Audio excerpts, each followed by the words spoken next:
It is indeed a pleasure to have this privilege to play here for you. We intend to give you a very fine program, so just settle back, relax, and enjoy the moment. Mic check, 1, 2.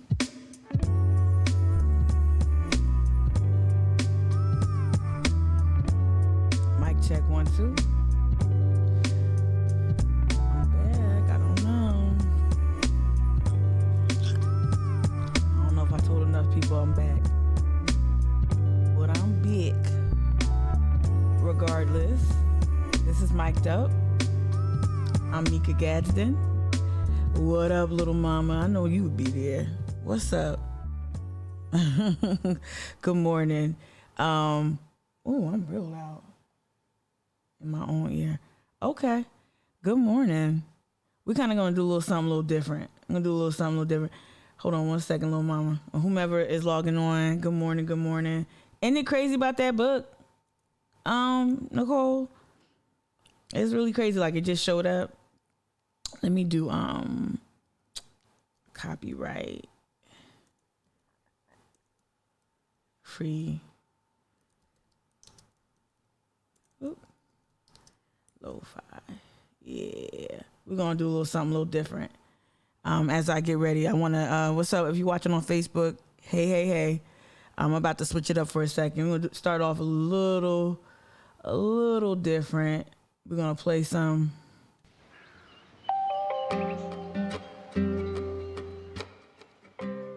I got to ease into this. What up, Australia Fuega? What up? Can y'all hear that music?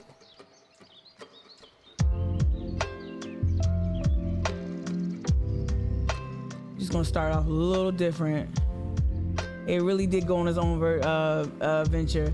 So today, y'all, we're going to talk about, let me see. Oh, I did. So today we're going to talk about the efforts to ban books, an age-old practice. What up, Hillary? Let me tell you something. Came home. Hey, Kia. Came home. And your orchid is just getting the slightest amount of medium sun. I watered it before I left. I'm so grateful to come into my apartment and like the sun is just like waning a little bit. I have like weird exposure, I guess. And but just like it just really made me happy. I know we're about to talk about book burning, but I just wanted to say that, Hillary, I just came home. Hey, Kia. Hey, Brienne. All right, we're doing a little different. I just got to start off a little slow. Got to ease my way back into it. So playing a little lo-fi hip hop in the back. Hold on. And I'm going to send this out. Y'all just work with me. We got this. Good morning. Who this? Kia. Stay gifting. Appreciate you. All right. This is kind of how I start. I kind of, when I create newsletters, I want to just send this out while I'm on. What's up? If you're new to the Twitch stream, if you're kind of like chiming out, like, I don't know, Mika, like, welcome. We're going to talk about Mr. McMaster. I was trying to figure out like what to talk about as I come back. Mr. McMaster trying to ban books in the year 2021, almost 2022. And it reminds me of that book that was also an HBO movie. I didn't read the book, but I know the premise. Fahrenheit 451, right? So it reminded me of that. And so I wanted to kind of, I'm like, okay, this is something I could ease into this morning, right? So I'm just gonna send an email blast and let people know I'm on. So just indulge me for a second, okay? I gotta ease into this. How you doing? Who's Kay? Let me see. Oh yeah. Key, I got a question for you. Is that your real last name? Or you just like, are you that fabulous? You don't have to tell me your real last name. What's up, D? Doing a little something different this morning, kind of easing into the content. This morning. I'm just gonna put this newsletter out, y'all. This is how I do it.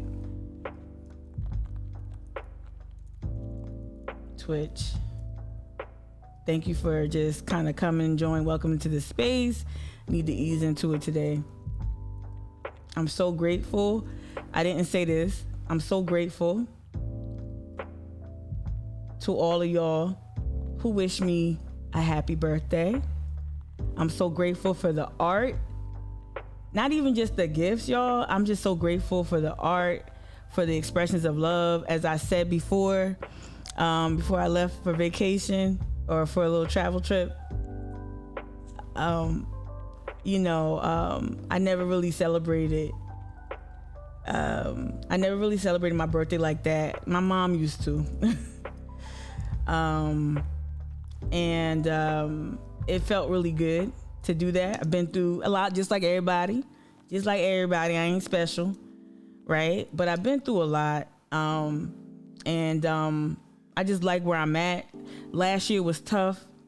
I lost a friendship that I thought was going to be something I would sustain, and it didn't. But through the loss, I gained so much more, especially y'all here on Twitch, and if you're following on Facebook, I gained way more. I created a community. I'm making a community right now.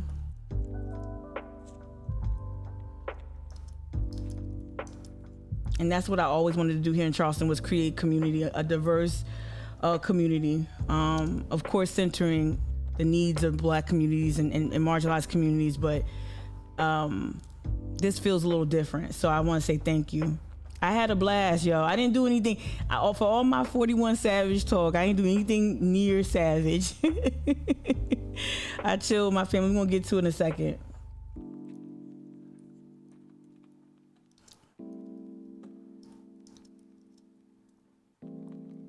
Y'all held me down. And I just want to know too, like, how do I pay y'all back? How do I express gratitude? If y'all can drop in the chat, I'm dead serious. Like, I feel like I owe y'all so much, and I don't know how to adequately say thank you. I honestly don't. And I don't know if that's even important, but I think I'm going to justify y'all's confidence in me by really building out the new year a little differently. You feel me?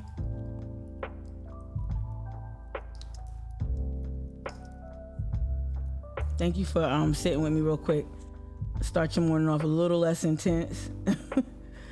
Wanted to really focus on gratitude this morning. Keep this news that is real basic.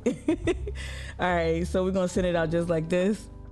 Good morning, Debbie. It's good to see you. Michelle, I got you. I'm back. I couldn't divide my attention. I got you, Michelle. I got your text.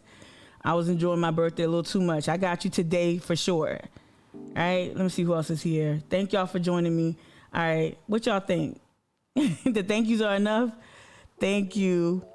Hillary, I want to say you kind of kicked in the days of meekness. Hillary, just providing so much space for me. I want to say thank you. I'm not gonna do a test email. Oh, what the subject should be. Oh, I got you. All right, it's real basic. I'm trying to bring some people to the thing. All right, subject, just keep it consistent.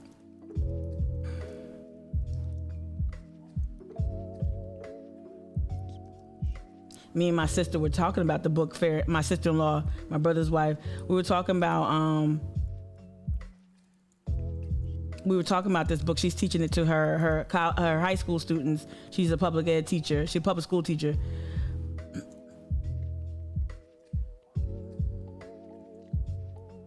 Let me not be too hyperbolic. To ban books. All right. I'm gonna put a little flame emoji here. Boom. Bip.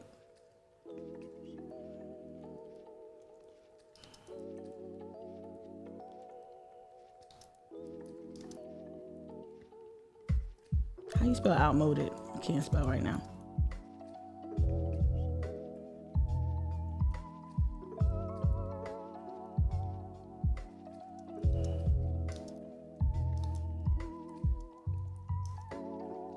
Thank you for coming. Don't leave. If you come in here don't leave. We just doing something a little different. And thank you, Sally Hillary, saying I'm enough. Just having me. Oh, Kia, thank y'all.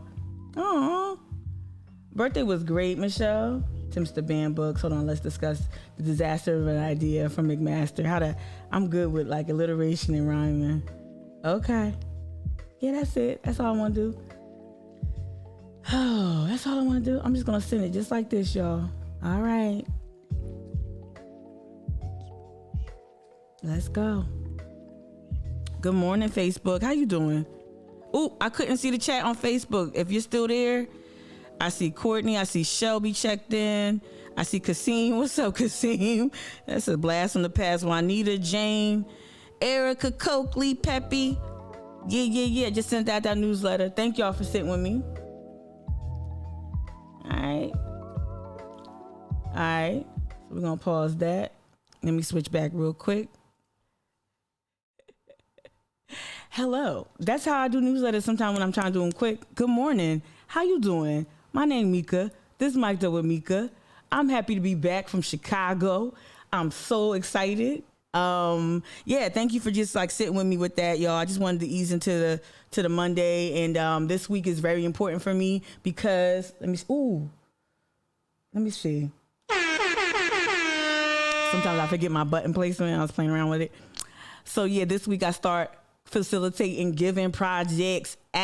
And I'm so happy. So shout out, I already said this last week. Shout out to the homies at Bread and Roses in Philadelphia. I'll be co-facilitating. I'll be running, I guess, the number 2 spot with my girl Karen.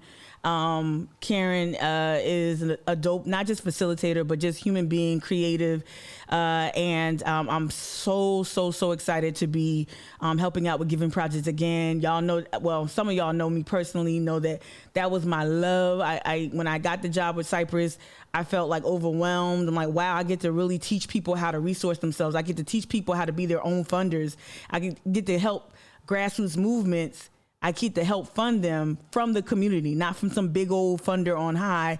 And I love that. I love providing a political education. I love creating the curriculum. I love creating the slide decks. And now I get to take some of that because I'm joining in a support capacity and a co-facilitator capacity.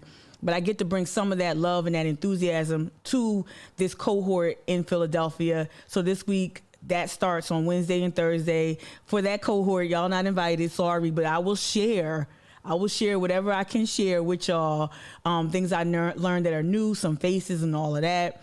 But today I get to start that planning process and get ready for Wednesday and Thursday. So I'm super excited about that. Let me hit that again.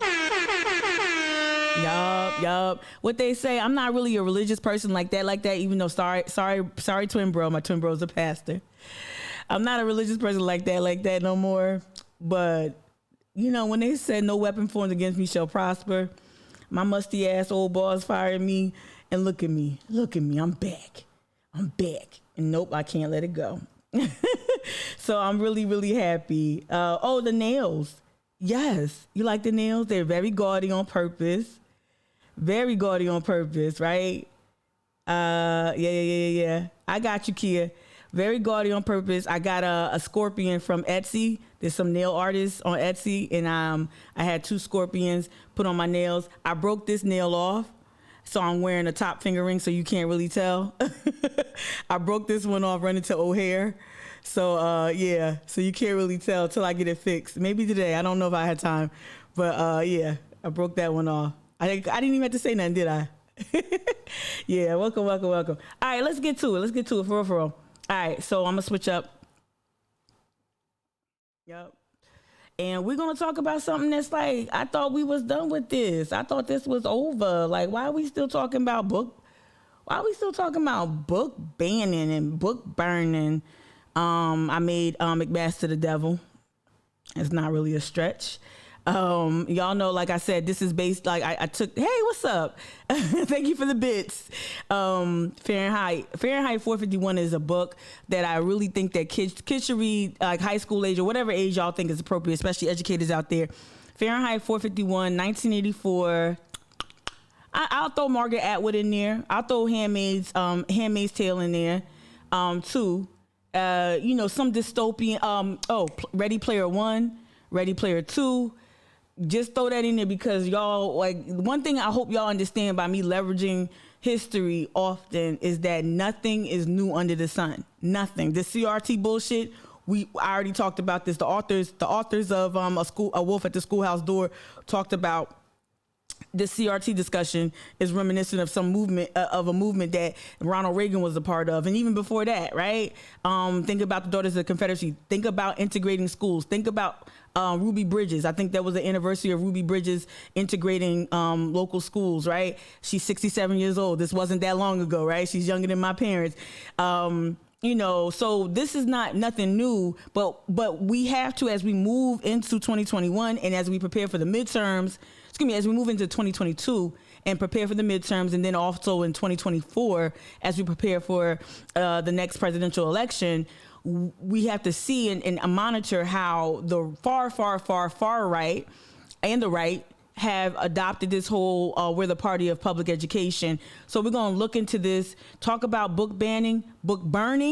That's why, hence the flames in this graphic. Book burning, literal book burning is back, right? So we're going to talk about it. Right. Shout out to Ruby Bridges for real. Shout out to you, Kia. You a real one. Hey, Noah Jokes.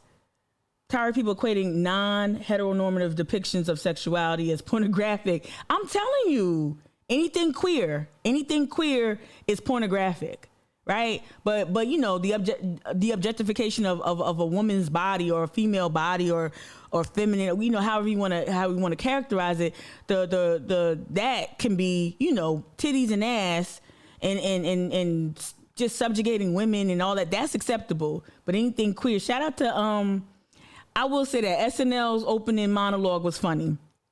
When they did the Janine Pirro parody and they talked about that shit was funny. So let's do this. Let's hop right into it. I'm not going to do a local news recap. We're going to hop into what I'm talking about, which is Governor McMaster showing his ass, right?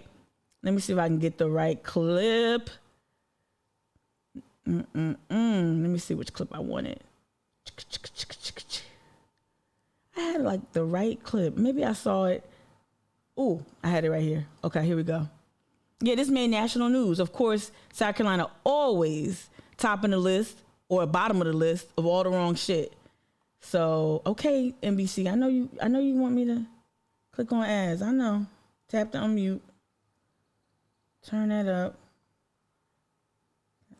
Can I make it bigger? Okay. Let me turn up the volume.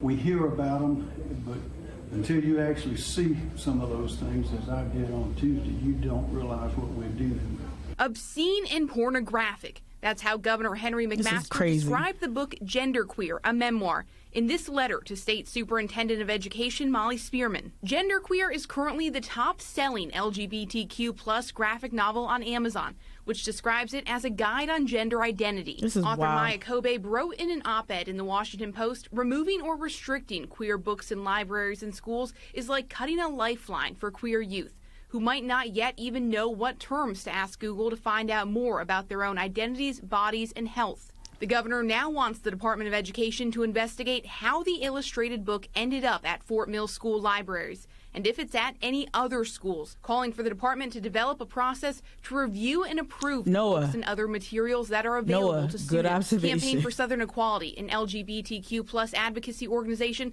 says in a statement in part, quote, "This call from Governor McMaster is a transparent, coordinated political attack on LGBTQ youth from lawmakers with a long history of opposing freedom and equality for LGBTQ people."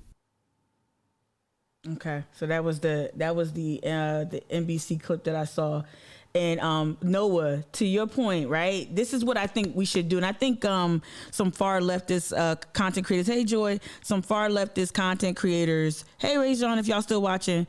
Sorry, the chat doesn't stay up on my phone for some reason, so it disappears. So if I'm not ignoring you on Facebook, but thank you so much. I'm gonna read your comments in a second. I'm sorry, I lost my train of thought. I lost my train of thought a little bit. Sorry about looking at Facebook, but let me just say, So this practice this practice is not new. Let me just go there and I'll get back to my train of thought. Oh, no. Noah. Got it. The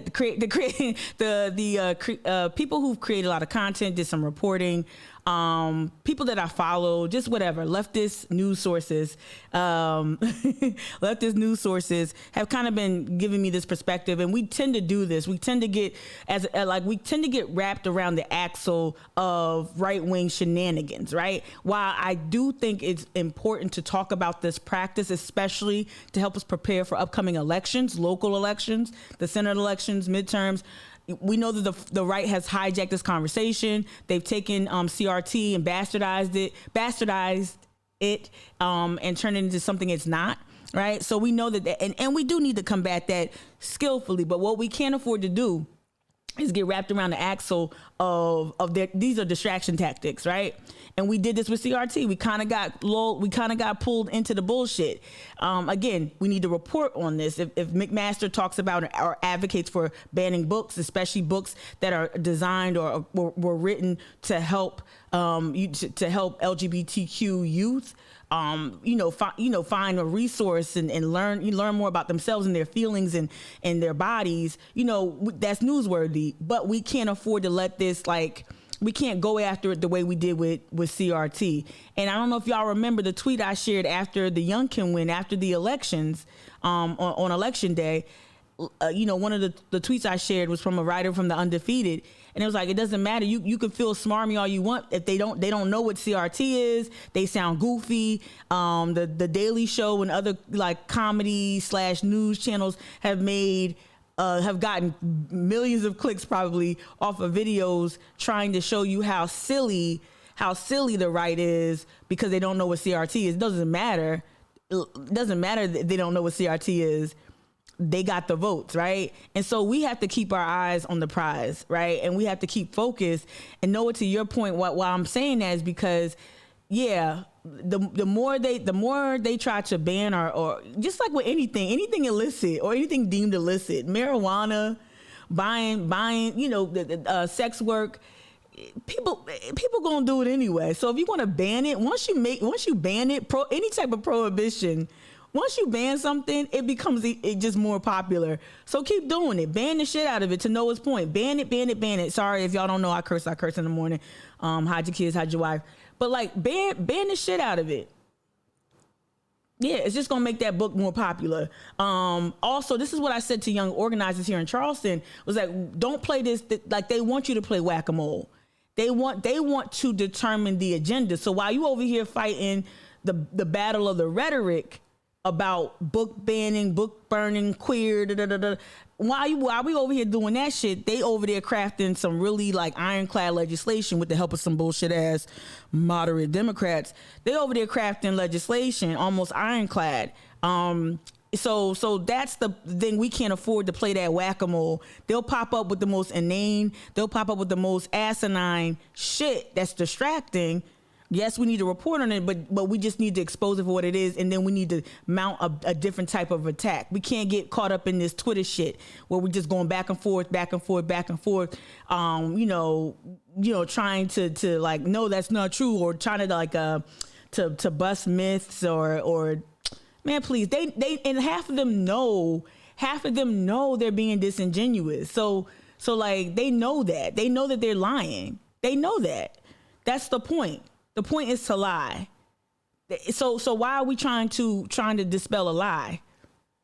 We know it's so that's I just want to leave it there, right? So we can't do this. Let me play the trailer of Fahrenheit 451. It was made into a movie back in 2018, starring Michael B. Jordan.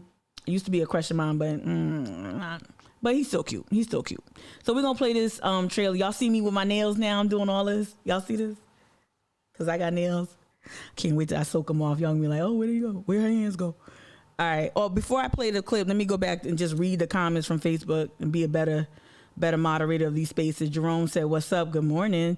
Trying to unite and educate people. Erica said, we're trying to always top of the list for the wrong stuff. Yup, as I said earlier.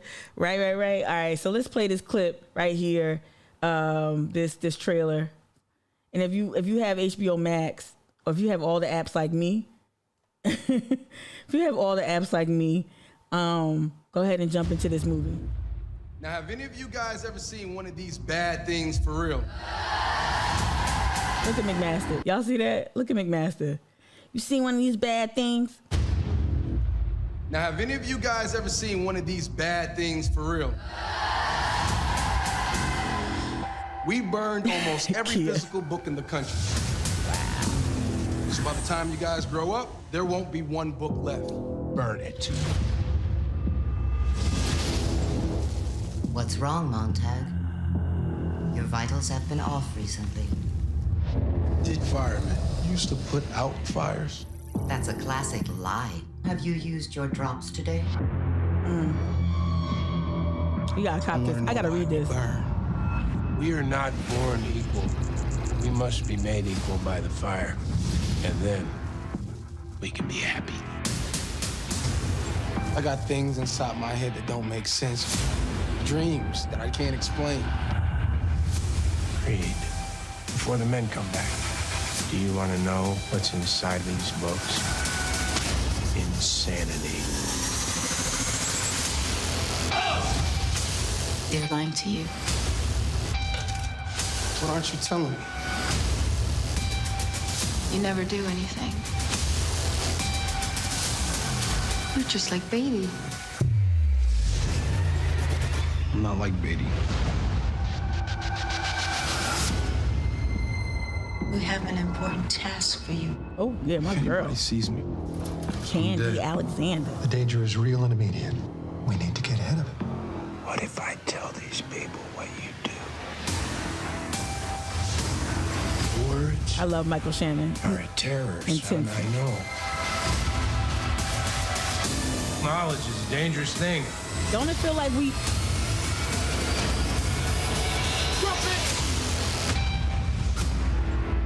Don't it feel like we already there? I do love me some Key. I do love Michael B. I ain't quit him yet, but he just not at the top no more.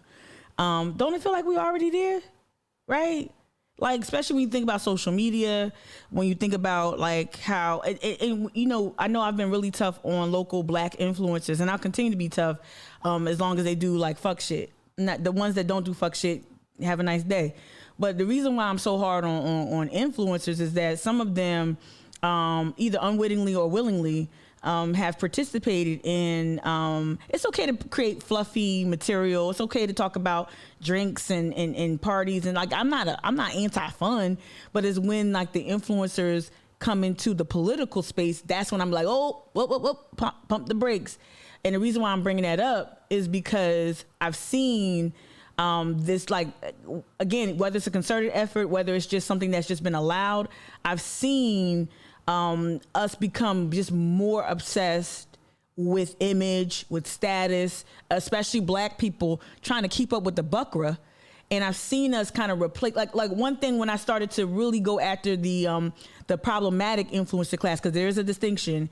When I started to go after, the one thing they started to attack me was, so you read books. Like, the fact that I got that at least several times really, to me, set off some alarm bells. And I'm not just I'm not singling out just Black creatives to be anti-Black. I'm saying that because, this is not what our ancestors fought for. Our ancestors fought to become literate. Our ancestors fought to create newspapers while in bondage. Our ancestors fought to create communication channels to spread information, knowledge. They wanted to read. When the Civil War ended, and there were camps set up where, Black folk kind of all huddled. Like, think about like the Prince Royal experiment. Think about Beaufort in that area.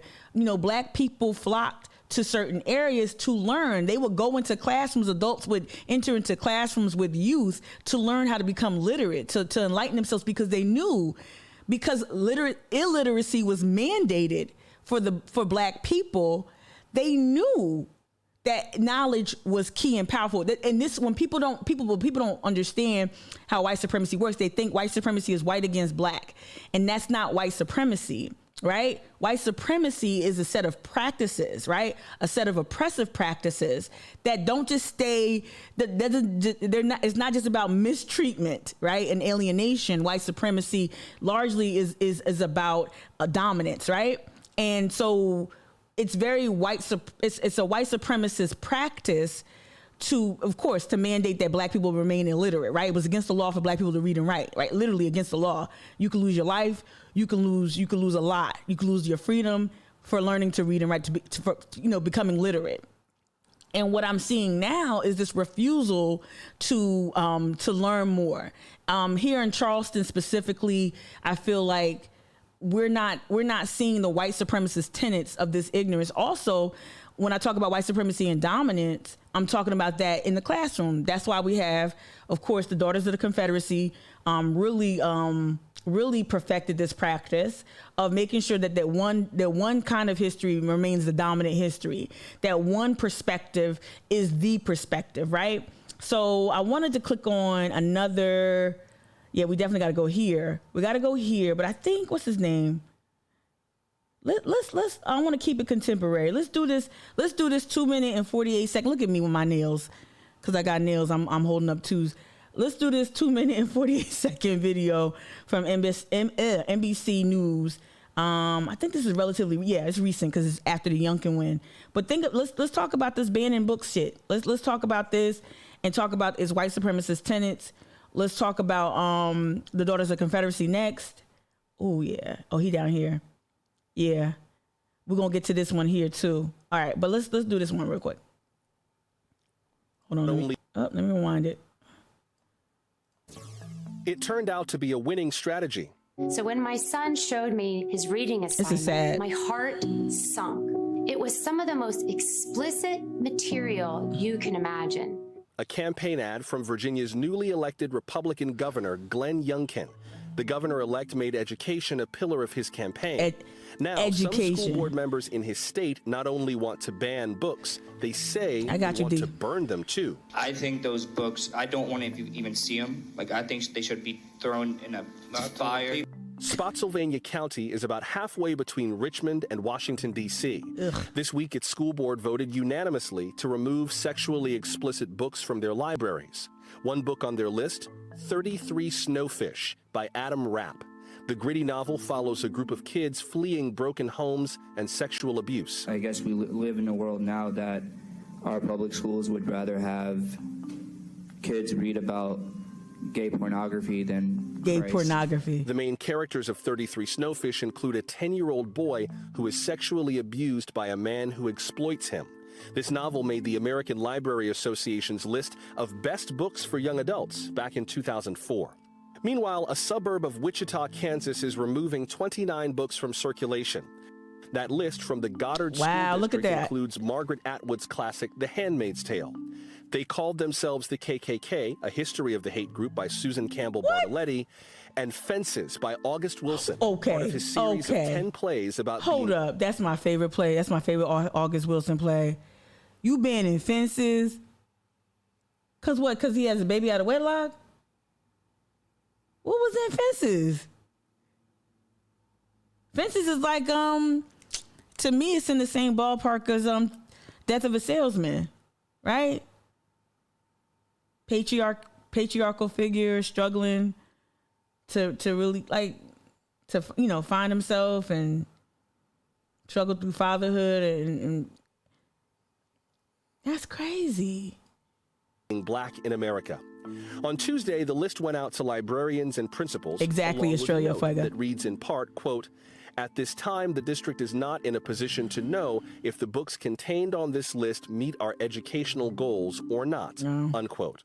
The district says it is not technically banning the books, just taking them out of circulation pending a review. That's banning. And this week, Texas Governor Greg Abbott called for a statewide standard to remove books with pornographic and obscene content. This builds on an investigation started last month by State Representative Matt Krause of Fort Worth. Krause is running for Attorney General next year. His targets include books that, quote, convey that a student, by virtue of their race or sex, is inherently racist, sexist, or oppressive, whether consciously or unconsciously, unquote. And so if you work in like, if you organize within like racial justice or however you want to call it, right? I'm just using that term for the sake of this conversation. And I got you in the chat over here in Twitch. If you organize within racial justice or for social justice and whatnot, you know, Black liberation, yeah, you learn that, yeah, people are born inherently racist. You have to unlearn it. And I guess our unwillingness, there's a lot of people, even people who identify as left leaning, don't like that. They cringe with that because they don't want to feel complicit, even though white folk, let me let y'all in on something. Y'all hella complicit. Like y'all hella complicit. I can be complicit, but y'all hella complicit. Like y'all just have to unpack that and work that out, right? You have to start your journey. You have to start your work. But white folk really struggle with that. Whenever they realize that they're complicit or they've enjoyed the spoils of the transatlantic slave trade, because there are white people still benefiting from, still enjoying, you know, the fruits of my ancestors' labor, right? My ancestors coerced, forced labor, right? And so white folks don't really like to be reminded of that. And so this is one way to kind of rectify it, by erasing it, right? So let me go up here to a little bit further back. I appreciate y'all for chatting. Please keep chatting. Chatting really helps the stats, just so y'all know, full disclosure. I know you wrote something earlier, said, I feel like maybe people don't know there's a lot of free audiobooks on YouTube. We may not have attention span for reading visually. Yeah. And I don't know if you were engaging with my content back in 2020 when I started a book club. You know, one thing what I started to do was post about ways for you to gain access to these books in different formats. Not just audio is not just good for people with different attention spans like myself, because I will read along and listen to the audiobook at the same time because I really have trouble focusing. Or I'll listen to the audiobook. I have no shame in that at all, and I think people should really do that. Whatever gets you through the book, just do it. But like, you know, when I had the book club, I talked about the importance of the library being the most, Bell Hooks talks about this, you know, often. The library is the most subversive institution that we have. And that's why I always talk about the library. That's why I always access the Post and Courier through my library card here on this platform. I always will, like, libraries are so subversive. They celebrate Banned Books Week, which I missed. I think I just missed that. You know, libraries are very important to access books for free. And with your library card, you can access free audiobooks. With your library card, you can download the Libby app, the Hoopla app. I use that with my Richland County public library card. The Hoopla app is super dope. I said Libby. Overdrive, I think, is Libby now. There's a couple of apps that you can use. The other one, like Libro, I think it is, Libro FM. So there's ways for you to gain access to these books. Also, with the Hoopla app, Libby, and some of these other apps, you can also get the e-edition of the books. So, you know, it might not be a physical book in your hand, but you can at least read the pages on any device, on tablet, PC, whatever, phone, whatever you want to do. These books should be accessible. So if they're banning them from the schools, we just got to make sure that they remain accessible. You know, in our libraries, they remain accessible. You know, at our local bookstores, like shout out Turning Leaf, shout out Itinerant Literate, and Park Circle. You know, we have to continue to make sure these books are accessible. Kia, you said something later. You said something. I'm confused as to why all the books banning and CRT nonsense is being challenged by, is not being challenged by Black and white families. Challenged by Black and white families who are not support. I think it is. I think there's a lot of families engaged in trying to fight back. I think that's why you see Annie, what's her name, Dr. Annie, running against Nancy Mace. I think you're seeing people, mothers, parents, really pushing back on some of the nonsense and rhetoric. I know Annie Andrews is a white woman, but I feel like, you know, she's not an anti-intellectual like Nancy Mace is, like the GOP. They're very anti-intellectual while also trying to don the mantle of being pro-education, which is really, and to have a Black man as the face of this, like I said last week with the Condoleezza Rice Tim Scott conversation, to have a black man from South Carolina who had supposedly an illiterate grandfather or grandparent, it's really, really sad to see him become the face of anti-intellectualism and a whitewashed version of history. Let's go a little bit far back in time. I played this, I think, a little bit some time ago. Let's go back to how the daughters of the Confederacy, because remember, we don't want to masculinize white supremacy. And we've seen this most recently at the town halls or at the city council meetings. We've seen white women really take up the mantle, pick up where the daughters of the Confederacy left off. So let me rewind this first. And again, we've watched this before here, but I wanted to play it here. Listen to how this textbook describes slavery. This is important. The master often had a barbecue or a picnic for his slaves. Then they had a great frolic. Even while working in the cotton fields, they sang songs. The beat of the music and the richness of their voices made work seem light. Yikes. That's from History of Georgia, a textbook published in 1954 that was taught across junior high schools in Georgia for decades. Wow. That sort of language is part of an intellectual movement called the Lost Cause, a distorted version of American Civil War history that's been... Now, while this focuses on the Civil War, you understand how this practice has largely been adopted in more contemporary times and throughout history since the white ladies made this shit banging and effective. They've never stopped doing this. So it's important. Again, it's talking about the lost cause, but we know that white women, daughters of the Confederacies, have spearheaded the movement to sanitize and whitewash history and actually rewrite history to reflect an ahistorical, telling of the story, retelling of the history. Been prevalent in the South for a long time. It took shape soon after the defeat of the Confederate States in the war, when Southern historians like Edward Pollard and former Confederate General Jubal Early started preserving the South's perspective through their writings. They framed the Confederate cause as a heroic defense of the Southern way of life against the overwhelming forces in the North. That narrative has a few basic tenets: the glorification of Confederate soldiers who died for a cause they believed in, the belief that slavery was a benevolent institution, and maybe most importantly, that slavery was not the root cause of the war. The Lost Cause is one of the most notoriously effective efforts to rewrite history, and it was done by the losing side. So how did it become so deeply rooted in Southern memory? Learn the truth. Blame the United Daughters of the Confederacy. The UDC.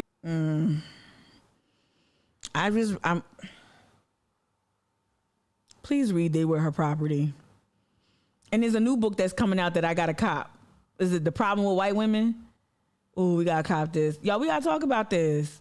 Because I think that we don't understand how pervasive these practices are. And I'm not vilifying white women. Y'all know that. I think y'all understand at this point when I single this out is because I feel like when we talk about white supremacy, especially here in Charleston, a city that's failed to confront its past. I don't care what museum they open up in the near future. They failed to confront their past accurately, boldly, with any type of courage, right? And I think a lot of that is attributed to, I think a lot of that is led by white women, and we just focus on KKK Corey Allen, Mr. Breaking and Entering, and now he's leading education causes. We focus on Bear Spray, Tyler Bessinger. We focus on Dylan Roof. We don't focus on women who uphold and promote white supremacy and white supremacist practices, especially within our school district. Think about Molly Spearman. Think about all of them, right? Think about all the head honchos. I don't know what the feminine version of honcho is, but you get me. Think about all the head honchos that lead education in the state largely is held by white women. And so we need to confront that and kind of like talk about that more readily. And I think too, white women, this will help white women here in Charleston who espouse certain values but don't really practice those values. It's important for them to start doing that unpacking and how problematic their ancestors, their aunties and them, even the ones y'all love, like RBG. Yeah. See my scowl? I don't, she ain't hired not one black clerk when she was on the Supreme Court. Not one black clerk. Sorry. I be ruining y'all faves. I'm sorry. She's still a trailblazer, but He was founded in Nashville in 1894 to preserve Confederate culture for generations to come. The women who made up the group descended from elite antebellum families, and they used their social and political clout to spread the pro-Southern version of the war as real history. You've probably seen their efforts to honor the Confederacy, but maybe you didn't know it was the UDC. They're the ones who covered the Southern landscape with memorials for Confederate leaders and soldiers. They used their fundraising and lobbying skills to pressure local governments into erecting monuments in prominent public spaces like courthouses and state capitals. Installed here next to the state capitol by the United Daughters of the Confederacy. The United Daughters of the Confederacy donated. I'm gonna pause this real quick because I think some of y'all think that this shit is like.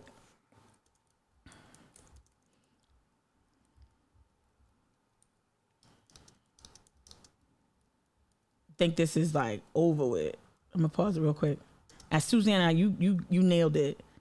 She had one black clerk and was terrible. I mean, yeah. Thank you for keeping it a buck. I appreciate you. I appreciate you, Charleston. I think they had a conference. Yeah. Let's see. I think they had a conference. Okay. Look at this. This is from March 13th from the Post and Courier. March 13th of this year. Let me see. The Confederate Museum continues on, minus the Confederate. Whatever. Let me see something. Okay. So this is something that slipped below a lot of people's radar. So as quietly as the Hunley submarine approached its Union target outside of the mouth of Charleston Harbor, the United Daughters of the Confederacy Museum recently rebranded itself without the C word. Little else seems to have changed at what now is the museum at Market Hall. Did y'all know it changed? The name changed after being shuttered along with so much else during the pandemic. Is now reopening once a week, Saturdays and 11. Who gives a fuck? Here we go. Inside, visitors. I'd never gone inside this house of horrors. Inside, visitors will find the same vast collection of Civil War era artifacts Charleston women have amassed since the city's chapter of Daughters of the Confederacy took root in 1894. That chapter is still active, y'all. I don't give a fuck. Just like Charleston Food and Wine or Wine and Food. Yeah, PR rebranding. Still, the name changes signals the challenge this museum faces at this point in our history, a fraught moment in our national reckoning over slavery, equity, and race. All right, I want to get to fuck Brian Hicks. I don't want to get that. The museum, impressive artifacts, whatever. They're not in the proper context. So, however they're housed, it's not going to be in the proper context. All right, let's see. So yeah, the Charleston chapter number 4, United Daughters of the Confederacy, as the group has been known since 1898, signed the lease in 2001. Wow. After I graduated high school, the city was like, yeah. Sure. Come on. Yeah, come down. Yeah. You got some really racist artifacts you want to show our tourists that come right down to the French Quarter? Sure. Sign that lease. Okay. So the group signed a lease in 2001, shortly after the city had finished a $3 million renovation of Market Hall. Oh, wow. The group pays $1. What? The group, look at white supremacy. I can't hold no hip hop events downtown, but these chicks can the group pays $1 a year. Is that right? Handles its own utilities and insurance. The city covers major maintenance and repairs. But you won't fund the equity. You won't fund the equity commission. You won't fund the race and equity commission. But you cover the major maintenance repairs. It even changes the light bulbs annually in the grand chandelier. So I'm point of bringing this up. We're talking about banning books and burning books and bullshit. It's because the Daughters of the Confederacy is still alive and well. Let me read some of the comments. Susanna, you wrote something on Twitch here that I think it bears repeating. The part of Denmark VC's garden where they talk about Daughters of the Confederacy was fascinating. Yep, they were incredibly effective, extraordinarily effective. All right. Let me see. Key, you said you always had black teachers tell me that the white women in South Carolina education are just as bad as the good old boys club. Kia, if you've heard that, I've heard that about, and I read this, and they were her property. That white women, see, this is the thing about like white feminism. It strives to be equal to white men. It strives to actually emulate the patriarchy, as opposed to liberation for all. It doesn't have this liberative value set of values. White feminism doesn't, right? It's not inclusive, it's not intersectional. And so it strives to be as dominant as the white patriarchy. And so what I've seen with white women in power, whether it's the UDC, whether it's white women in education, Molly Spearman and those, right? What we're seeing is they're advancing values, they're advancing initiatives, policies that would have white women equal to white men in power and be just as oppressive. And what I've read in They Were Her Property specifically, and to the point where I had to put the book down because it was disturbing, was that one thing we have to understand is that this type of leadership is capable of the most horrifying violence. And I'm not talking about just physical violence, right? Well, we're talking about the representational violence that is erasing history. That is what Catherine Dennis did to me, dehumanizing me, calling me a monkey, right? Using race as a tactic. That's violence, right? And so what I've learned is that white women can pick up, this type of leadership can pick up these traits that they learn by being proximate to white male power. And so they emulate that. And so I think we've got this myth about, again, it's just the McMasters and the Lindsey Grahams and the, and the Strom Thurmans and the Frizz House. Let me stop. Okay. We get this idea that white supremacy is very masculine, and it's not. It's soft and pink. It's soft and pink. It sips tea without a fine china. It enjoys watching Southern Charm in a caftan. Yes, I do declare.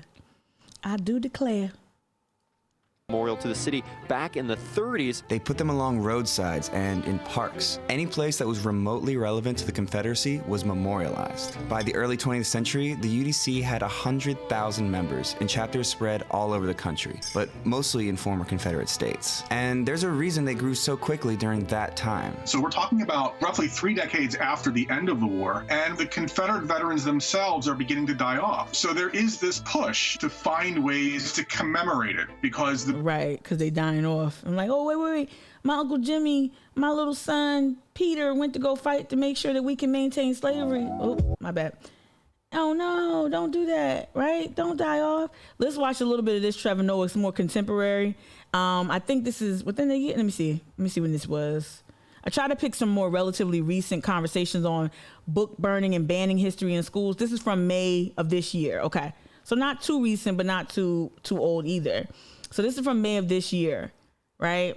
Trevor Noah talking about more accurate than most quotes on the internet, and talking about the war over teaching America's racist history, because this was essentially what this is about, right? It reminds me of my favorite quote. We're gonna get back to it.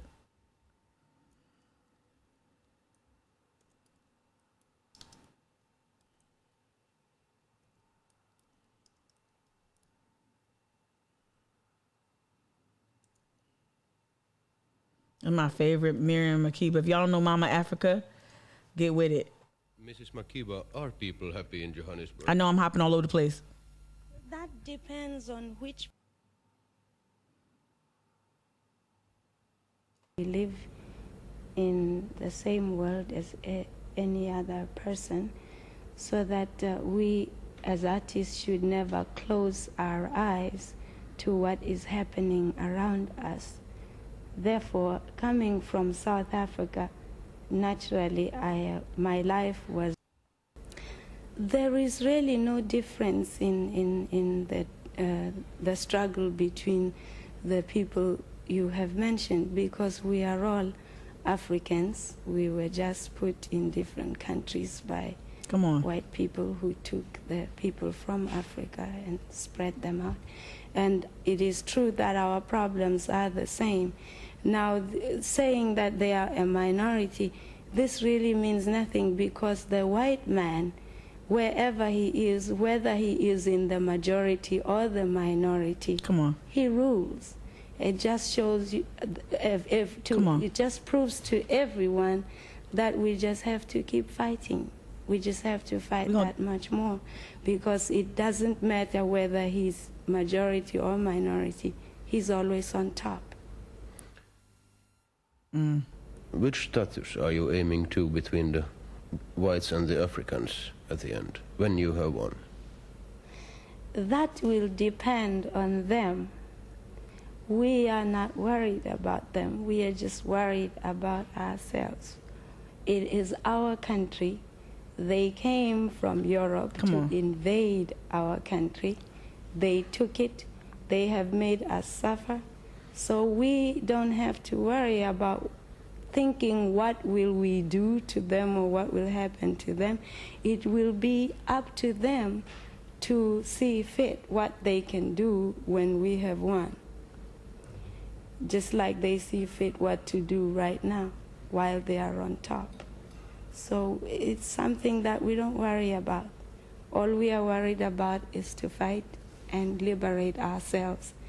What will happen after that will depend, again, on the invaders.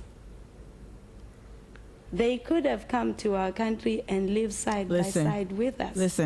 We didn't mind that. In fact, when they came, we said, come in, sit down, and they sat down and said, get out.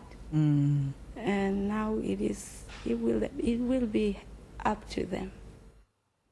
It is known that Africa only had black people. Europe had white people. Asia had yellow people. Now, it is absurd to say that we Africans were not in Africa when white people first came. And secondly, the conqueror writes history.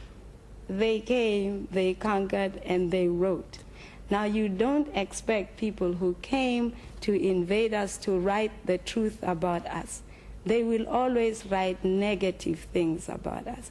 And that's what I wanted to show y'all. Miriam Makeba, get into her music. That's Mama Africa. Get into it. Get into her work, her advocacy, and crazy how that struggle that she articulated, right? She's talking about colonization in Africa, in the continent of Africa, right? And you can go ahead and have that same conversation about indigenous folks here, indigenous sovereignty, and why we're still fighting for indigenous sovereignty here in this country. You know, we're on stolen land right now. So, and think about the traffic, the kidnapped and trafficked Africans that were brought here to create white wealth with black labor, with exploited black labor. The conversation. So history. The conversation's been going on forever, but I wanted to play that Miriam Makeba sound so you understand how revolutionary some of these artists were. She's a music artist, if you didn't know. And thank y'all for commenting on her, like Michelle, and beautiful delivery, right? I wish I had that grace. I'm up here just dropping F-bombs and cayenne emojis and all that. I would love to add, like, oh, Evelyn, you just dropped something in the chat. You dropped something early in the chat. I'm gonna read this, Evelyn. When I was talking about white women in power, white feminism, and how it works to really just emulate white men in power, white dominant patriarchal bullshit. You said that. I think that's what you responded to. That's it. The model in the West for success and power is based off white male power and success, and people cannot or will not envision another way. Absolutely that. I don't know if you were directly talking about responding to what I said. Then you went down and says, oh yeah, your Virginia textbooks definitely talked about states' rights. And just for y'all, like, Evelyn is from Virginia. So right, growing up, that's what your textbooks reflected, right? Absolutely. And a lot of our textbooks, one of the singularly most politicizing event in my life was coming down here and receiving a public education in Charleston. Now look, Tinton Falls wasn't like no bastion of like outside the classrooms and teachers in classrooms. My teachers really supplemented a lot of the shit that wasn't in the textbook. So I had hella black teachers, black men teachers, black women, and like Black History Month was lit, right? Not to say, again, I didn't grow up in some sort of utopian society, but I grew up in a pretty well-rounded area, Tenton Falls, New Jersey. Try to find it on the map. You know, I found that my black teachers really worked hard to supplement what was not in textbooks. I don't really have a deep, like we did a lot of indigenous stuff too, because, you know, New Jersey, whatever, everywhere has an indigenous history. But yeah, we talked a lot about that, but we didn't talk about like how indigenous populations were threatened by or overrun by or decimated by white power. We didn't learn that at all. So I don't want to romanticize my education, but I remember coming to Charleston and explicitly being told that slavery was good by Mr. Barnwell at St. Andrews High School. Said, oh, long as slaves didn't run away, they were happy. So to have a teacher say that out their mouths in the 1990s is appalling. And to hear Evelyn recount similar types of shenanigans in the classroom, and she's younger than me, y'all, much younger. That's even more jarring to hear.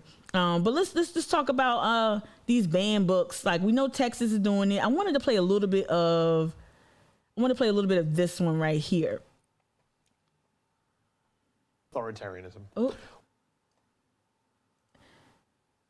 And 2 weeks ago on this show, like, I reported that we had reached.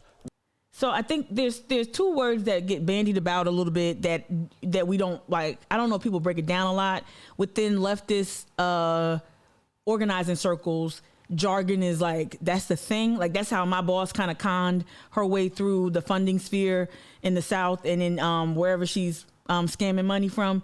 She's really good at jargon, and I saw that not just my boss, my ex-boss, but a lot of other people on the left love jargon. And so sometimes words like fascism or authoritarianism get bandied about. Hopefully this will give you some more understanding about what that is, because we're seeing a lot of, like, Trump embodied a lot of fascist values. He emulated a lot of fascist leaders.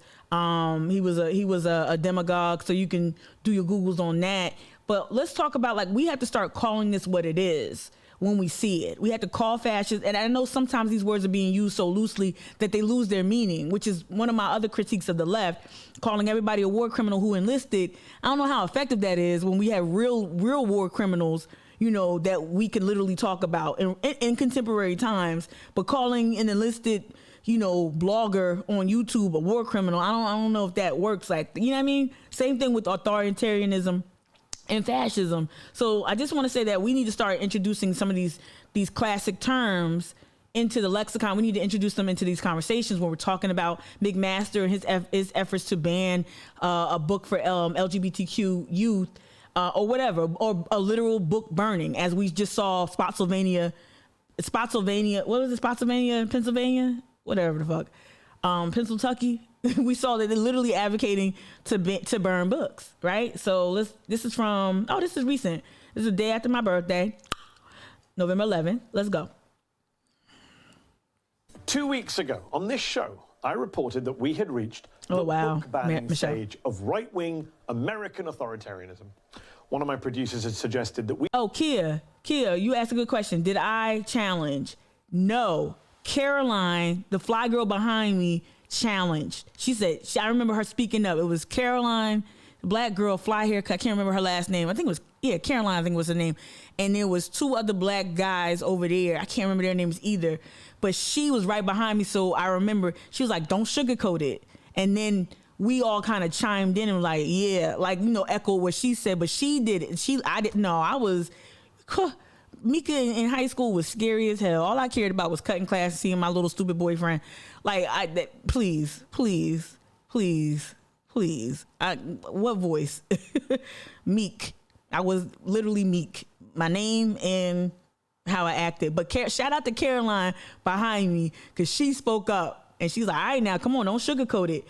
And, you know, everybody kind of like, all the black kids started laughing and like, yeah, don't, like, come on. But no, not me. I wish I had the courage. We make a rhetorical point back then about burning the stuff of fashionism and Fahrenheit 451. But I laughed. Let's not be hyperbolic, I said. Nobody's talking about throwing books on a fire. No. Well, tonight it is my duty to inform you that we have reached the book-burning stage of right-wing American authoritarianism as well. We saw this. I don't want to even see them. Like, I think they should be thrown in a fire. People just cooperate with me. I'm sure I've got other colleagues here. I'm sure we've got hundreds of people out there that would like to see those books before we burn them. But just so we can identify within our community that we are eradicating this bad stuff. You just heard two members of the school board of Spotsylvania County in Virginia at their meeting on Monday clamoring to use library books as kindling. In that meeting, the school board voted 6-0 to audit every book in every school library collection for, quote, sexually explicit content. I've heard we saw the Margaret Atwood book, The Handmaid's Tale. They want that gone. They want, here in South Carolina, McMaster wants the name escapes me, but the queer gender, the LGBTQ youth book, they want that banned. They want Toni Morrison's Beloved banned, right? Exactly, Allie, the school board. They want Fences banned. Literally, for the life of me, I can't. In Fences, the father figure has a baby outside of wedlock, but I'm trying to remember anything else that was sexually explicit in Fences. And it's my favorite August Wilson play. I've seen it in live production. I didn't see it on Broadway, which I really regret. But it was amazing. And I just, for the life of me, I don't understand why you would ban Fences. I really don't. I would love to know the argument, I guess, for banning Fences. But they're going after Beloved. Beloved is just, I know Beloved has some scenes in there where there's explicit violence visited upon Black women, specifically rape. All right. And the taking of breath is very, very, very, very visceral. Like, Beloved is tough.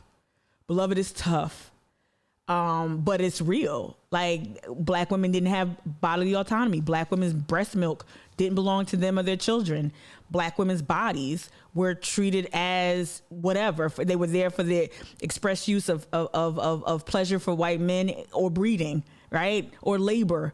Black women have never enjoyed bodily autonomy. We still don't have bodily autonomy. That's why, whatever. So, that's in Beloved. I know that. I know why they hate Beloved.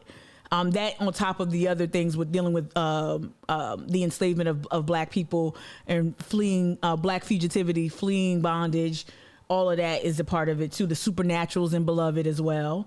But that's crazy to me. Think about it's bananas. They may be banned.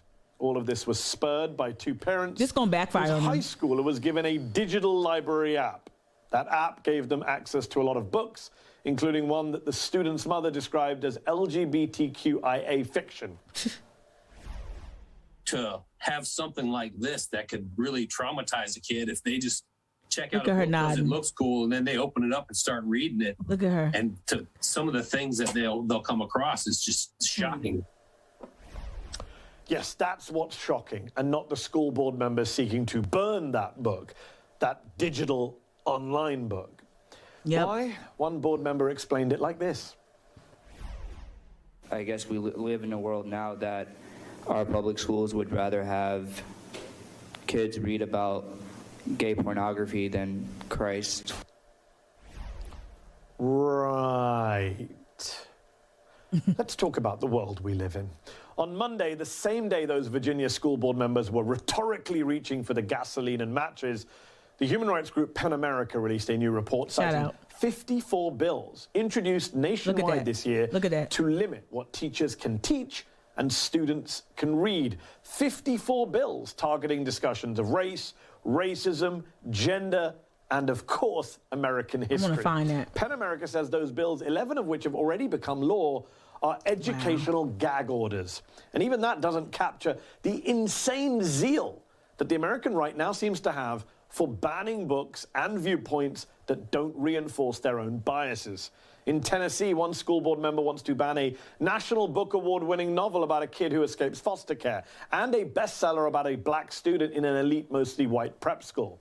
In Kansas, a school board has banned 29 books by writers such as Margaret Atwood, Toni Morrison, Alison Bechdel, and crazy. Sherman Alexie. All books that explore race, gender, and sexual identity. Look at And that. in Texas, the first black principal of a mostly white high school was just forced to resign this week after he was accused of pushing critical race theory. He didn't, but the Lone Star State's ban on CRT Y'all goes see further this? than Let me most. see. It restricts how teachers can discuss current events, bars them from teaching that slavery was anything other than a deviation from American principles, and concepts that cause discomfort, guilt, anguish, or any other form of psychological distress on account of the individual's race or sex. How stupid does this get? This gets really Just listen wild, to this right, discussion between Erica? a Texas school official and some confused teachers. Hold on, let me read what Erica said on Facebook. Hey, Rainique, if you're still watching. Erica on Facebook, you says, I have always said, let me see, I'm gonna read the whole thing. I have always said, if they teach history, simply teach the truths and let us form our own opinions. That's it. Like, they all about states' rights. They all about, I want to teach my kids, and I want to like, let us form, like, teach us the whole truth. What you scared of, right? Simply teach the truth and let us form our own opinions. The fact that they lie and try to hide it is what makes me more angry, right? And rebellious, exactly. Like with anything, like I said this earlier, any type of prohibition always backfires. You just create a black market where this stuff can exist. You create the opposite effect. So go ahead and ban them. To Noah's point, you're going to make the books more popular. You're going to make them bestsellers. You're gonna these authors, whether dead or alive, their estates are gonna enjoy quite the boon. So do what you do. As long as we continue to fight to make sure our public libraries do not fall. And I got to do my research on that. Our public libraries are, especially here in Charleston, we got to make sure, okay? All right, we got to make sure our public library system doesn't buckle to these pressures, and these are largely distractions. These are largely distractions. They're real. They can cause real harm, but that's what we have to do. Like when I hopped out real quick. Oh shit! I'm about to pop another nail. When I hopped out real quick to look at the PEN America page, and I suggest y'all go do that. Google PEN America educational gag orders. Google that and pop up this page. What we do need to keep an eye on is the legislation. Like, probably would argue. I don't know. I'm a little rusty on my organizational acumen. I would argue, let's not get wrapped around the axle. Let's not air this out on Twitter as much. Let's elevate this conversation and target the legislation that they're crafting. Because while we're over here trying to win the war, the rhetorical war, they're actually penning bills that are getting through and being successful in certain regions. So we're seeing here, PEN America has the stats, as of October 1st, 2021, the educational gag orders, and I love that language because that's exactly what it is. Status of educational gag orders. It says that in public schools, 48 bills have been introduced, 9 have passed, 17 have failed, and 22 are pending or pre-filed, right? That's why we got to watch some of our lawmakers here in South Carolina. Shout out to B-Man for putting me on to Todd Rutherford shit. I have to research what that whole age, what Todd is just doing some cute shit to get remain favorable. Whatever. I mean, do your thing. I'm not like whatever. But we gotta watch Representative Gilliard. He's very, very strong on he's strong on metal detectors in schools. He's strong on he crafted legislation that will fine students for sagging their pants. Very kind of pro cops in schools, right? It kind of leads me to believe that who's backing you, right? So we got to look at that too, because that also falls into this category. It doesn't fall into this category of crafting legislation that will that's a gag order, but it creates that environment where where your schools start to just resemble fucking prisons, which largely in South Carolina, that's what the schools are. For Black and brown kids, schools are like a prison experience. For me, it was like prison. That's why I was breaking out every day and cutting school. It really is. It can be oppressive if you don't have the right support to get you through it.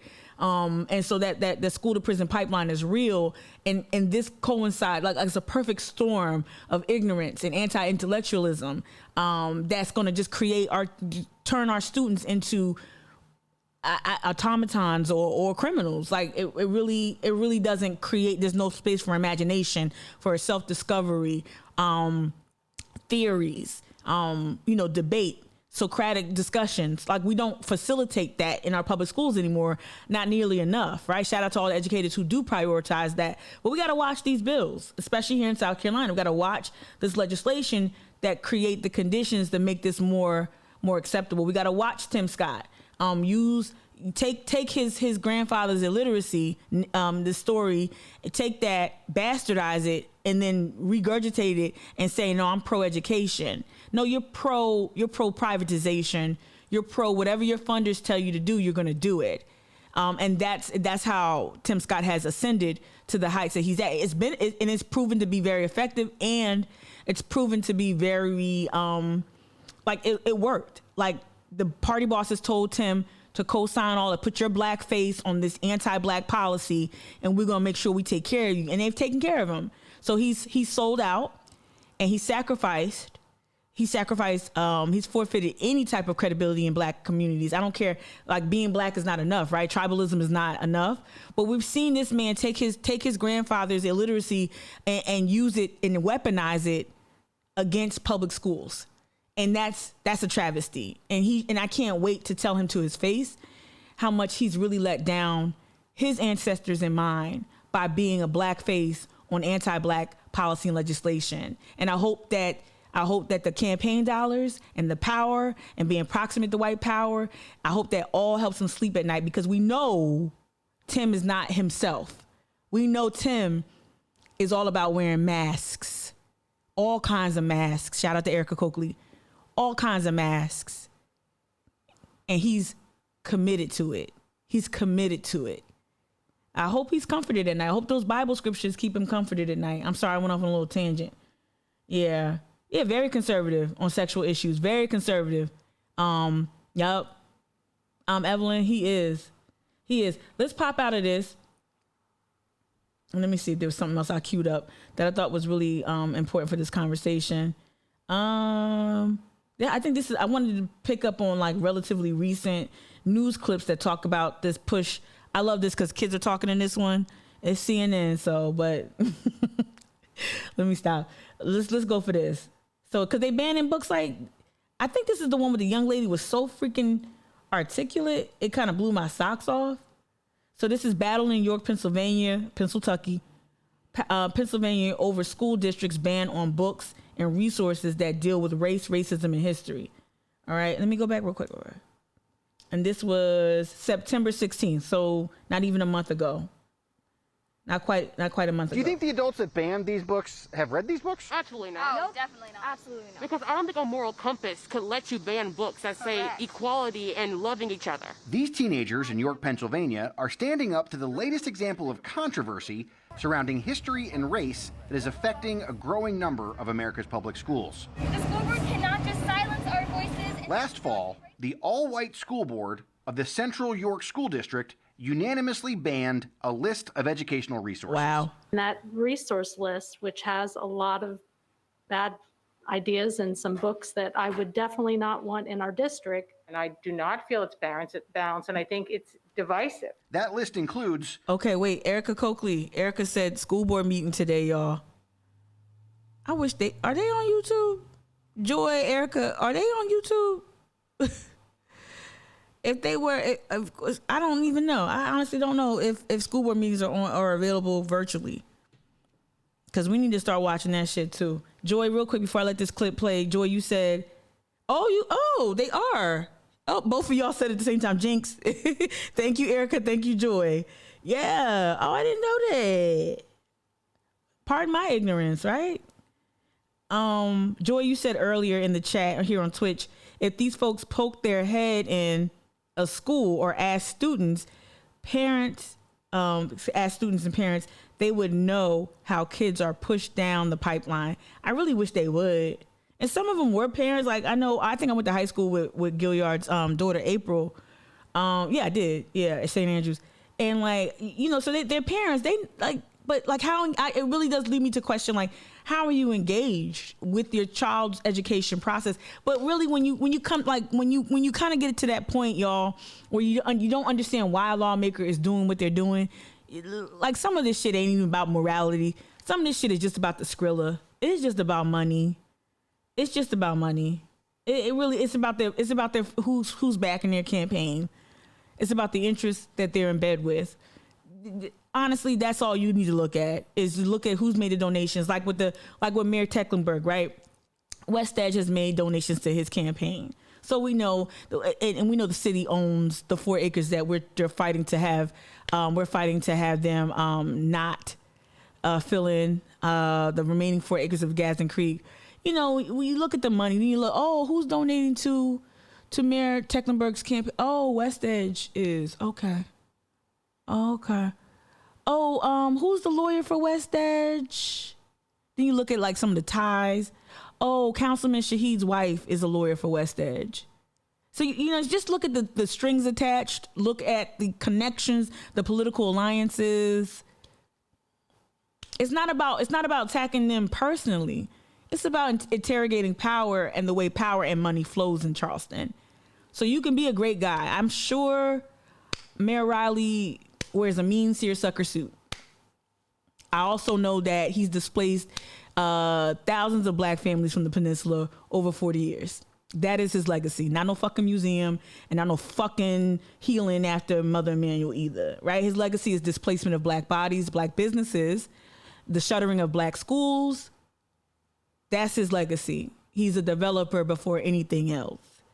So that's important to understand. We know that because we looked at the money. We looked at the money. We looked at Mayor Riley, how he started the Horizon Foundation, which is now West Edge. They renamed themselves, like the Daughters of the Confederacy. They renamed themselves, right? So just look at the way the money flows. A children's book about Rosa Parks, Malala Yousafzai's autobiography, CNN's Sesame Street Town Hall on racism. This Justin? Racism? What's that? And much, much more. This is Hidden Figures. The movie was, Like from the movie? Yeah. This is the kids' version of the book from the movie. Yeah. It's frustrating for the students. This is a board that, after hearing their students' concerns about diversity in the district, hearing my struggles with race, being an Indian American, and consistently feeling like I didn't belong, after all those conversations for weeks on end, they still pursued this book ban. I want to learn genuine history. I don't want to learn a whitewashed version. I want to hear all of it. Come on. I don't want everyone to be worried about how we feel, because no one was worried about how BIPOC members of the community felt. The ban caused school librarians to pull books from shelves and is creating real fear among educators. I have to now, with this resource ban, think twice about whether or not I should or could use a James Baldwin quote as an opening for my class. There are teachers looking over their shoulders, wondering if someone's going to be at their door, darkening their door, that you said something or you mentioned something or you used something that you were not supposed to. Now this is scary. The fact that all the banned materials are by or about people of color is just a coincidence, according to the school board president. Concerns were based on the content of the resources, not the author or topic, she said in a statement. She and the rest of the school board refused to speak on camera. She says it's not a ban. The materials are frozen while the board vets them. But the process is still ongoing after nearly a year. That suits some parents in this 82% white district just fine. I don't want my daughter growing up feeling guilty because she's white. That sentiment is spreading. At least 27 states have passed or are considering policies strictly defining which... Look at South Carolina. What? Look at that. We're orange. Bills signed into law, South Carolina. Bills pre-filed. So if we again go to that PEN America website, go to Google PEN PEN America, and get what is the educational gag order? Google that and look at, like, I'm gonna and at the bottom here they cited EdWeek, edweek.org. So I'm gonna head there. EdWeek. I'll probably head here after we watch this. Students are allowed to learn about race. One expert says the York ban is something new. Yeah, this seems pretty egregious. I mean, I can see how certain trainings or workshops that some parents take shout out New School seem really outside of what a history class can be expected to do. But the kind of texts that are being banned here make me feel Thank you, Joy. Now just sort of an allergy to anything that mentions race or racism. This is about more than a book or a movie or even a curriculum, some veteran teachers say. In York, they worry it's a war on their profession. I am not an enemy of the state. That's right. I am here to take care of your babies when they walk into my classroom. And there are some I'm looking up at, but they're still babies. Yeah, I'm gonna stop it right there. That she is not an enemy of the state. Couldn't agree more. Right.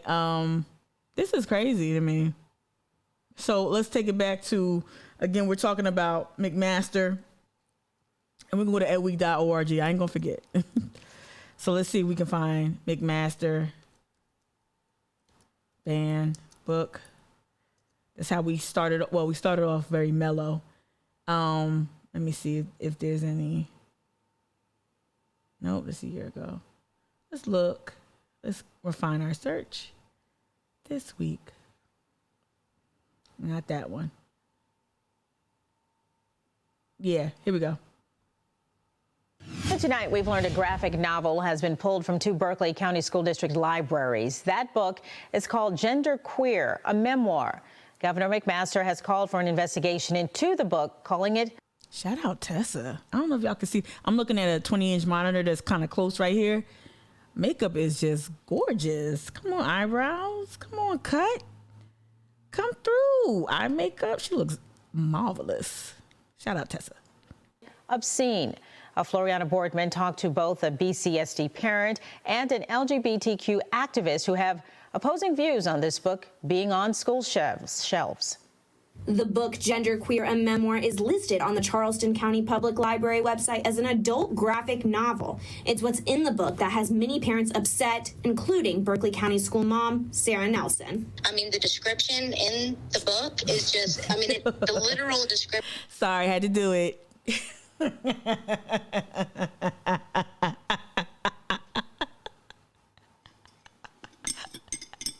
they all look the same though? Why they all got like wacky mascara application? Evelyn, why they all look the same? I'm just asking a friend to why they all look the same? I'm about to chip my tooth with this metal straw.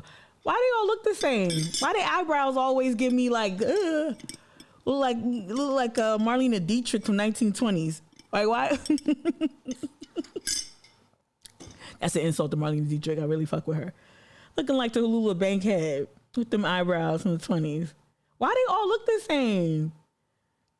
Y'all should see, again, 20-inch monitor. How many coats?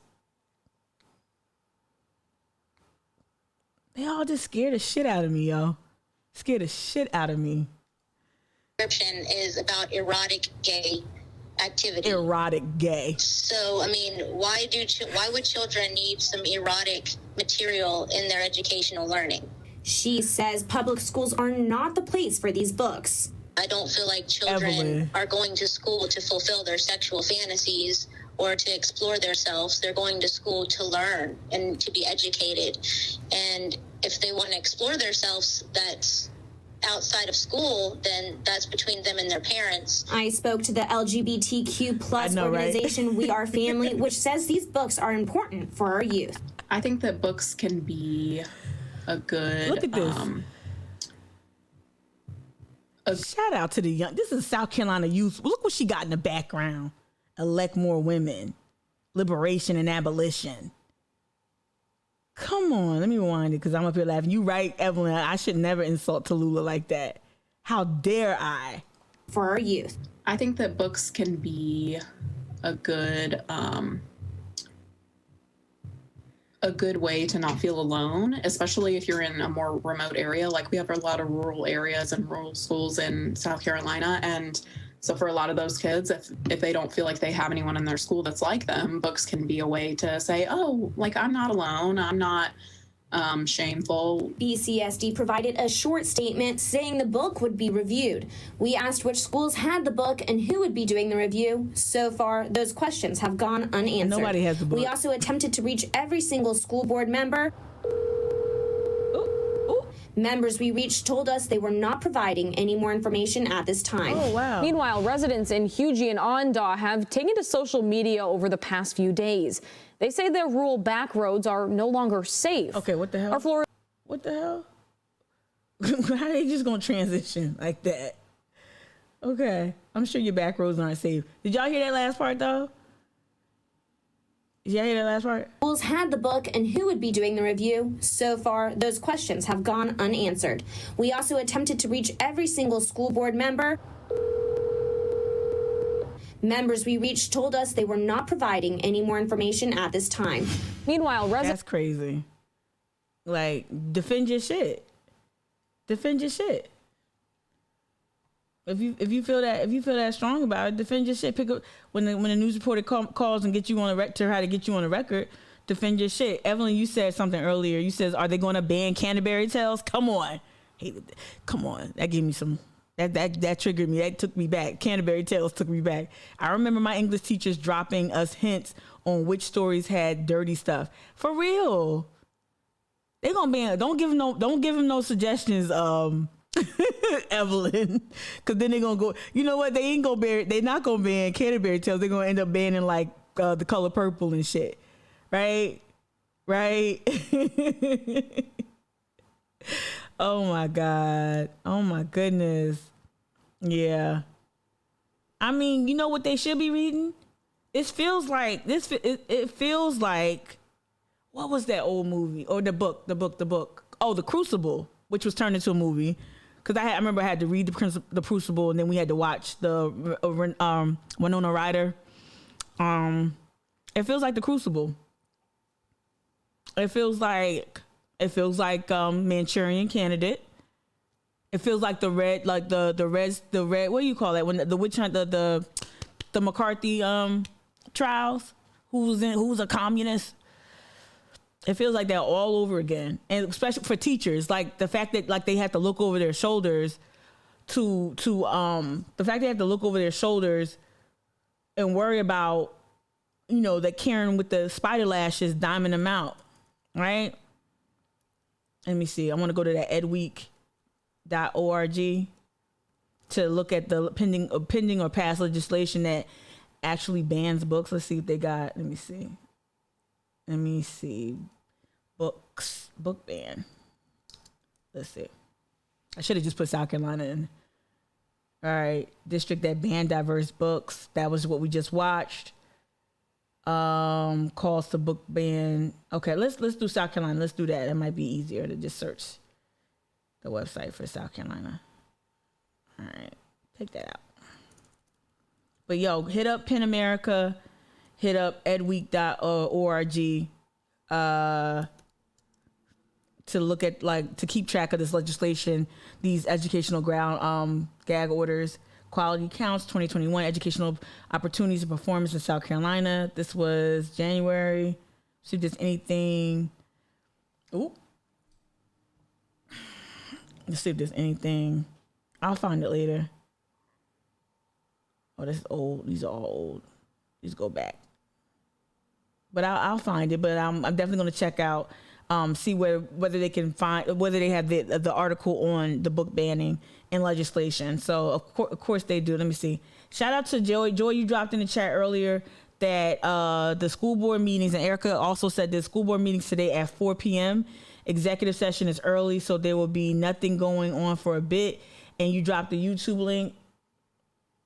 If I got time, I might pop on. I might not. I'm not sure. But at the very least, I'll try to watch. I didn't know. Oh my God, I'm subscribed. Look, I did subscribe.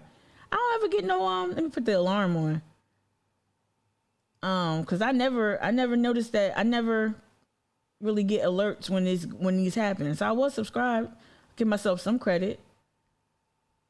They got a CCSD minute? Really? What's this? They got a media?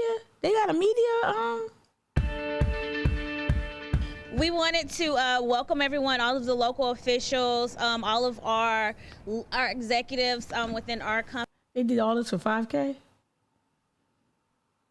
Okay. Come through, Legs. To our first grand opening day. We are really grateful for this opportunity that Burlington is giving us, but more importantly, we really hope it's the start of a partnership. She looks familiar. Who's this? Can y'all tell me who I'm looking at? The chat. What am I looking at? You guys know we're just around the corner, and we really look to those community partners to help support our students and our teachers so that we can continue. Oh, okay, let me read it. As part of the celebration, Stono Park Elementary School receives a $5,000 donation from Burlington. But why all this for 5K? $5,000. I ain't trying to turn my nose up at it, but it's a lot of nonprofit nonsense going on. $5,000 donation from Burlington as a part to a partnership with the national nonprofit organization adoptaclassroom.org. Y'all can put me onto that. I don't know what that is. If that's good or bad, it's a nonprofit. I don't know. Which will go to schools teachers for classroom supplies. Oy. All right. Evelyn, you wrote earlier you had to read the Crucible in school. And 1984, Brave New World, and Animal Farm, Fahrenheit 451 Surprise. They're not trying to ban them. They will. We talked about that earlier. Fahrenheit 451. Yep. To do an excellent job. We thank you so much. The teachers already have plans for how they will use it with the Adopt a Classroom, and trust us, it will go far, and you will see the benefit with the students. So we appreciate you choosing us. So it says Stono Park's principal, Kimberly Richards. Okay, staff from Charleston County School Districts, Board of Trustees, Reverend Dr. Eric Mack, Constituent District 10, Board Chair Rodney Lewis, City of Charleston Mayor Tecklenburg, and Charleston City Councilman Ross Appel, and CCSD representatives all participated in the ceremony. Community to be of support. Right now, we are honored to present a check to Stono Park Elementary for the amount of $5,000. All right, whatever. All right, so yeah, make sure y'all watch the school district meeting today at 4 p.m. Might cover it. If anything eventful happens, maybe it'll be the focus of tomorrow's live stream. Yeah, I got to get more in the habit of following the county council, and I have to get more active in following CCSD, especially if they live stream their meetings. I got to really be a little bit more vigorous in figuring that out. But again, I guess I want to end it there. Hour and 42 minutes. Today, we wanted to lift up and make sure that people understand that McMaster and others, the GOP now is really moving full steam ahead. I love my face right here. Full steam ahead with with Fahrenheit 451-ish like tactics. And so we need to watch that. We need to watch that for sure. We gotta watch to see whether or not book burning becomes something that's kind of talked about and lifted up. And we don't need to fight. Look, we don't need to fight on their turf by their rules. I think if CRT has taught us anything, catching a ride. If the whole CRT debacle distraction has taught us anything, is don't engage them. Don't fight their fight. Don't fight on their turf. Change it, rearrange it, be subversive in how you move. And we need to start. I want to see members of the left. I want to see Democrats. I wish we had Democratic leadership that wasn't just hell-bent on just key appointments and look, we've got all these black men now running. And you gotta watch that too. Like all these black men are ascending to power within the Charleston, within the state Democratic Party. And no shade at all to the black men, but like I'm really kind of getting worried that it's only black men and brown men, Faden Santana, Dixon, what's his name? Brandon. Like there's a lot of black men that have just been appointed, and I think that that's deliberate. I think that that's very deliberate. Don't like that. I need to see parity. And it's just really wild seeing our state's Democratic, and I don't know why I'm saying that when we got this right here. Hold up. I don't know why I said that. It's wild. To me, is it wild? Is it really? Is it really?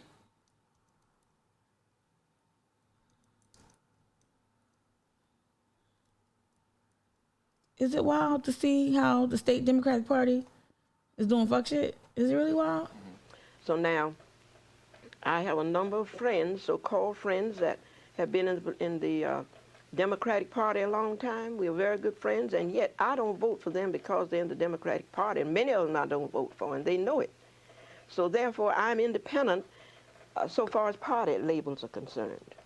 And I don't consider myself, as I said in the beginning, a South Carolina Democrat, because the South Carolina Democrat has never done anything for black people, except what they forced them to do through the federal courts. But I am a national Democrat. Okay. I don't know why I'm surprised that local or state level Democratic leadership is now like, have y'all seen that though? Have y'all peeped like all the appointments of the men in the party? And again, no shade to them personally. If y'all take offense to it, go ahead and work that out with your therapist. But like, it's kind of like, so like some of them I get Brandon, because Brandon gonna find a way to get in there and remain politically relevant. But like this investment in like the Antoine C. Wrights, the Faden Santana too, I think that was a really interesting appointment, because I'm watching how they're going to use Faden. They already started to kind of, and there are some people around Faden that I think will help them navigate the political landscape. But I'm not really confident that the forces that is the Democratic Party won't like hijack that. But looking at Faden Santana, looking at that appointment, looking at Brandon, looking at Pastor Dixon, looking at some other male leadership. Mika, why you bring that up when we're talking about banning books? Because I really want to see the party actually like value black women, and black women tend to be a lot of black women educators in the school system. There tends, like, I don't see that messaging from Democratic. I see a lot of, hey, we've got all these black appointments that you need to take heed to, you need to look at. But I'm not seeing any type of messaging when it comes to education. I'm not seeing Colleen Condon. I'm not seeing Trav. I'm not seeing any of the real, power brokers behind the scene really articulate a strategy. It's all about like these strategic wins and not necessarily about actually gaining political power. So it's really interesting, and I'm going to watch and see if the dudes show improve. If the male leadership comes correct, then I ain't gonna say shit. But I know D Bart, I'm a mess. But yeah, I'm just looking at it. Michelle Brand. That's why I got you, Michelle. I got you. That's why we're gonna work together. At least get you to some people that I think will help you navigate the party. But they love men. They love men, y'all. So on that note, I'm gonna suggest this book, since we're talking about book banning and what we're not gonna ban. We're gonna suggest. Let me see.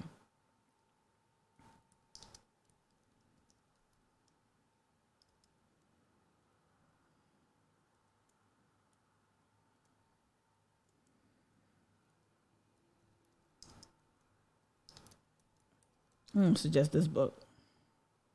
Yes. Get into it. All the women are white. All the blacks are men, but some of us are brave. So that's dedicated to the South Carolina Democratic Party leadership, right? We peep you. Keep deprioritizing black women's leadership, even though black women are going to be like the force that actually get you any of your political wins are going to be spearheaded by black women. But keep like how my mama used to say, keep fooling around like you do. Oh God, I'm trying to get a bigger version of this book. Keep fooling around. Y'all read this anthology, Images. Let me try to get a bigger picture. Go ahead and cop this anthology right here. Cop this right here. All the women are white. All the blacks are men, but some of us are brave. Black Women Studies. All right. Yeah. Combahee River Collective, y'all. All up and through there. Okay. Cop that, read that. Yeah, have fun. I'll see y'all tomorrow at 8 a.m. I appreciate y'all for hanging out with me. Thank you for staying with me in the beginning, where I kind of eased into coming back. I appreciate y'all. I appreciate all the birthday love. It made my heart sing. Tomorrow we'll talk about Nicole's Little Mama's exhibition a little bit more. I plan on talking about today, but I forgot. Not because it's not important, because I just got caught up. But thank you so much for rocking with me. Thank you for being patient. No podcast went up this week because I got to figure something out. Nobody's listening to it, so I got to figure it out. I ain't got some other announcements tomorrow too, okay?